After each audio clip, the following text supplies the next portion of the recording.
बीते दिनों राहुल गांधी ने इंदिरा भवन में एक प्रेस कॉन्फ्रेंस करके तहलका मचा दिया।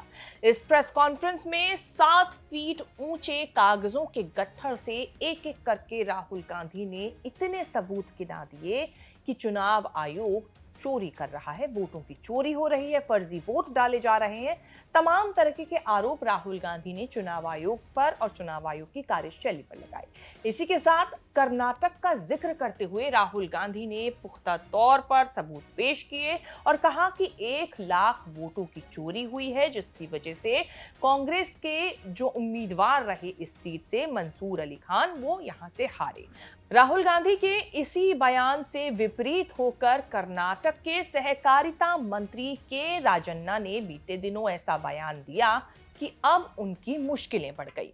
मुश्किलें इस कदर बढ़ी कि उनसे इस्तीफा ले लिया गया और कहा यही जा रहा है कि मंत्री पद से इस्तीफा दिलवाने के पीछे राहुल गांधी से उनकी अलग राय रखने के लिए ही ये इस्तीफा दिलवाया गया है। और अब के राजन्ना लगातार चर्चा में आ गए हैं। के राजन्ना कोई और नहीं बल्कि सिद्धारमैया गुट के करीबी नेताओं में गिने जाते हैं। सिद्धारमैया के बेहद करीबी भी माने जाते हैं। तो वहीं डीके शिव कुमार के एंटी नेता के तौर पर उनकी इमेज रही है। अब आखिर के राजन्ना ने ऐसा कुछ क्या कहा था जिसकी वजह से इस्तीफा दिलवाए जाने की बात कही जा रही है, या फिर जिसके लिए बीते दिनों विवाद हुआ, ये हम आपको बता रहे हैं। दरअसल ये पूरा मामला कर्नाटक की बैंगलोर रूरल सीट को लेकर था, जिस पर राहुल गांधी ने 1 लाख से ज्यादा वोट चोरी होने की बात कही। चुनाव में कांग्रेस के मंसूर अली खान हारे थे, जबकि बीजेपी के पीसी मोहन यहां से लगातार कई बार चुनाव में जीतते रहे थे।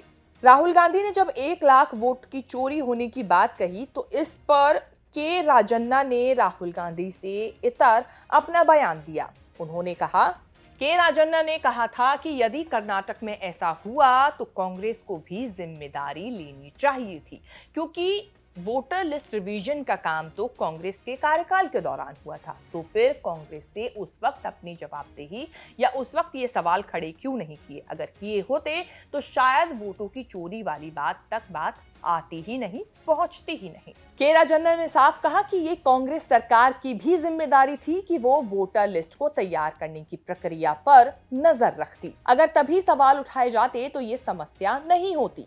के राजन्ना के इस बयान को राहुल गांधी के बयान से बिल्कुल विपरीत माना गया। डीके शिव कुमार ने भी उस वक्त सिद्धारमैया गुट से के राजन्ना के बयान पर और उन पर एक्शन लेने की बात कही थी, और अब उन्होंने इस्तीफा सहकारिता मंत्री के पद से दे दिया है। तो चर्चा यही उठ रही है कि राहुल गांधी से विपरीत अपना मत रखने के लिए इस्तीफा कांग्रेस की सरकार की तरफ से उनसे दिलवाया गया है। हालांकि अब इस दावे में और इस बात में कितनी सच्चाई है ये तो कहा नहीं जा सकता, लेकिन के राजन्ना अपने बयान के बाद, इस्तीफे देने के बाद खास तौर पे चर्चा में आ गए हैं। बाकी आपकी इस पूरे मुद्दे को लेकर क्या राय है, हमें कमेंट करके जरूर बताएं और इस तरह की खबरें आगे भी देखने के लिए बने रहें न्यूज़ तक के साथ।